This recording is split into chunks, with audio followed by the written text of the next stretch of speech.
all of our customers are flying all of their MAXs daily around the world. The airplane is safe, and we're very confident in that. I got nightmares in my head, I fear thoughts build up until I can't hear. That my mind fills up into a creature, and it haunts me somewhere much deeper.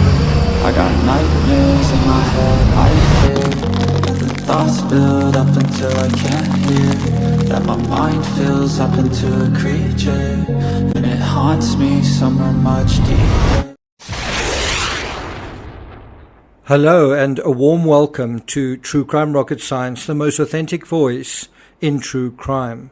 Last year we dealt with the horrifying cautionary tale that was the Titan tragedy. I actually dedicated 58 deep dives to that incident. You may remember it as a story about the contest between science and hubris. Well, hubris won and lives were lost. Now observe the following words in the first two paragraphs from an article published today in CNN Business. Quote, part of the fuselage blowing off shortly after takeoff, leaving a gaping hole in the plane and phones and clothing ripped away from terrified passengers. Investigations revealing sloppy work, including loose or missing bolts. Instances of tools, trash, and even empty tequila bottles left inside planes built for government clients. Worldwide groundings. Halts to deliveries due to quality issues, and by far the most serious problem, 2 fatal crashes, leaving 346 people dead. And these are just the highlights. There are plenty of other incidents that are occurring quite often, quite frequently. Now, unlike many others who cover true crime, I tend to be less interested in a case for the case's sake. I'm more interested in how a particular case tells us something about society or how it exposes society to itself. A crime may be a snapshot of a wider malaise afflicting our society, and this whole thing about Boeing asks us to examine exactly that question. This question about a wider malaise, it achieves astonishing vehemence when we apply it to an enormous entity like Boeing. Before we get to the rest of this analysis, if you haven't already subscribed to the channel, please do.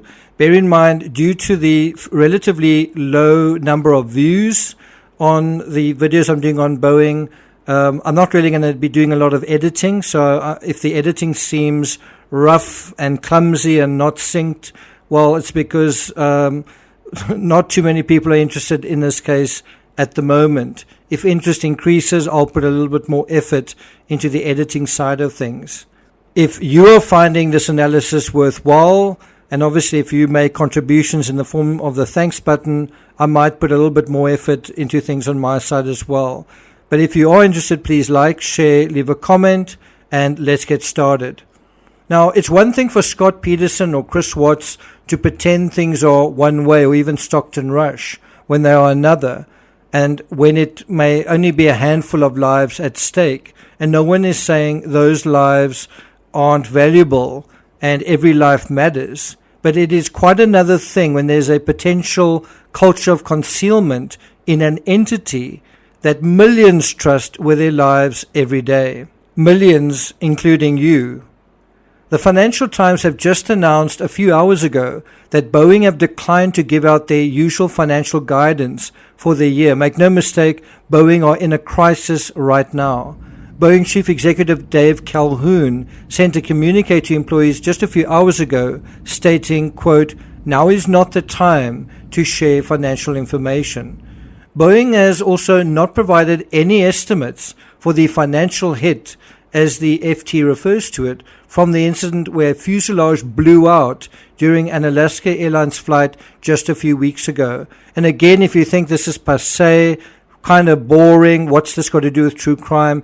Well, imagine the next time you get onto a plane and part of the side of it blows out, and possibly you with it. You might have felt, well, maybe we should have paid a bit more attention to this. Perhaps this is in need of additional critical thinking. Boeing's story is strikingly similar to the whole Titan tragedy. Did you know that right now Boeing, like the Titan craft, is awaiting certification for an inlet de-icing system. Boeing actually asked for a temporary exemption from the FAA on that certification, but in the last couple of hours they've withdrawn this request for an exemption. What this means is that the FAA certification process will likely push the release of the smallest MAX variant into 2025 at the earliest. Incidentally, if you've watched Downfall on Netflix, a recent documentary dealing with Boeing's fortunes of late. By the way, if you haven't watched it, I highly recommend you go from this video straight there and watch that documentary. It's called Downfall. Well, if you have watched it, you will know that the manufacturing characteristics augmentation system, or the MCAS system, was something that would ordinarily need to be certified, which is to say identified as a new feature, tested as a new feature, and then costly guidance and training provided, all of which would have cost the company valuable time. The documentary seems to provide some explanation for how the company tried to circumvent that process of certification. And make no mistake, certifications are expensive. Certification takes time and takes money. And in the airline business, time really is money. In 2019, an article in the New Yorker reviewed how Boeing originally dealt with the MCAS system. The article dealt with this aspect of why Boeing didn't tell airlines and pilots much more about the MCAS, in particular, how to disengage it in an emergency. And so one can say that they simply minimized the utility, the efficacy, the whole issue of MCAS, but someone else might say that they concealed the importance of this particular feature. And so should they not have said more about it before it was put into service? Should it not have been certified in 2017? Boeing has delivered 376 of these planes to airlines around the world. Practically all of them were grounded out of safety concerns. That was in 2019. Now, precisely the same question could be asked of Stockton Rush. Why didn't he tell his passengers about the banging noises and the safety concerns and the whole certification narrative surrounding his experimental hull? In the same way, doesn't Boeing owe us, the public, transparency around the certification, the safety aspects around the aircraft that we get in, right, that we trust? And so an article in the New Yorker asked the opposite question. How was the 737 MAX allowed to fly in the first place?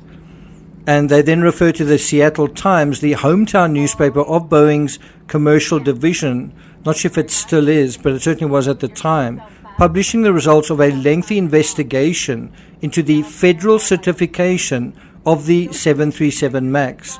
It found that the FAA, get this, the FAA outsourced key elements of the certification process to Boeing itself, and that Boeing's safety analysis of the new plane contained some serious flaws, including several relating to MCAS. Now imagine if Stockton Rush asked some certification body to certify his craft, and then somehow that body asked him to do much of the certification himself. And so what you have here is the manufacturing entity running its own certification process as if it's an independent entity. And it is very similar to what Stockton Rush seemed to be doing with the Titan. He seemed to be doing his own testing, his own certification. Incidentally, Boeing was based in Seattle once upon a time, the same home base as Stockton Rush. Going back to the New Yorker, quote, early on, employees at the FAA and Boeing decided how to divide up the certification work. Now, someone on the outside might say, I'm uncomfortable by how cozy this relationship is. Shouldn't the one body be independent? The article goes on to say, partway through the process, a former FAA safety engineer told the Seattle Times, we were asked by management to reevaluate what would be delegated. Management thought we had retained too much at the FAA. The engineer said that there was constant pressure to reevaluate our initial decisions, and even after we had reassessed it, there was continued discussion by management about delegating even more items down to the Boeing company, end quote. Again, you may remember certain employees at OceanGate felt similar pressure to tell the story the big kahuna wanted to hear. Let me ask you, why do you think these pressures are there in the first place? What are these pressures really all about? What numbers are changing in a certain way without those pressures? What numbers are changing in a certain way with those pressures in place? How about the stock price? Going back to the article, even the work that is retained, such as reviewing technical documents provided by Boeing, was sometimes curtailed. There wasn't a complete and proper review of the documents, the former engineer added. Review was rushed to reach certain certification dates. Rushed is a similar sentiment we got to know in the Titan tragedy, also in the Rust incident. Certainly in terms of the certification aspect, in terms of the Titan tragedy and Boeing. Now, in terms of Boeing, the Wall Street Journal reported in 2019 that a grand jury in Washington, D.C. issued a broad subpoena dated March 11 to at least one person involved in the 737 MAX's development, seeking related documents, including correspondence, emails, and other messages. Now, according to the New Yorker, the criminal investigation began well before the crash of the Ethiopian Airlines flight. It's not clear yet whether it was, well, certainly we know now that it was focusing on the MCAS system. The article in the journal added, in the US, it is highly unusual for federal prosecutors to investigate details of regulatory approval of commercial aircraft designs or to use a criminal probe to delve into dealings between the FAA and the largest aircraft manufacturer, the agency overseas.